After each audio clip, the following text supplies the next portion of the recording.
ये ब्रह्मा का पुत्र है, इसीलिए बाकी प्रदेशों में जो है वो नदी है और ये नद है।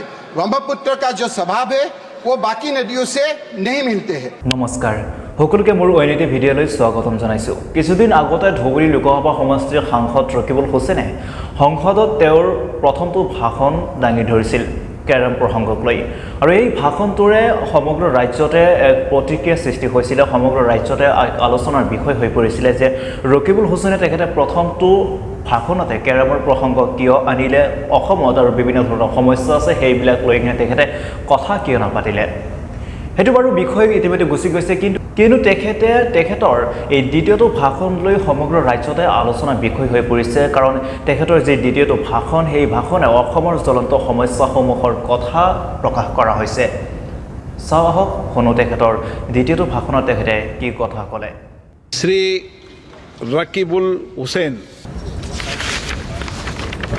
Honorable Speaker, sir, thank you very much for giving me the opportunity for raising a very important, valuable and burning problem of my constituency Dhubri and the problem of whole of Assam.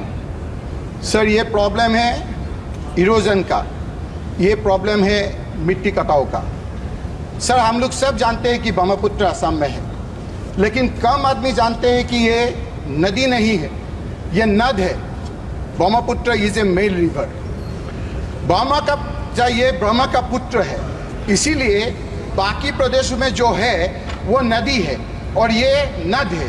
Brahmaputra का जो स्वभाव है वो बाकी नदियों से नहीं मिलते हैं, इसीलिए ब्रह्मपुत्र एंड 33 ट्रिब्यूटरीज में ऐसा होता है सर, वहाँ इतना ज़्यादा मिट्टी को निकाल जाती है, 1000-2000 जमीन एक ही बारी में ब्रह्मपुत्र नदी में समा जाता है।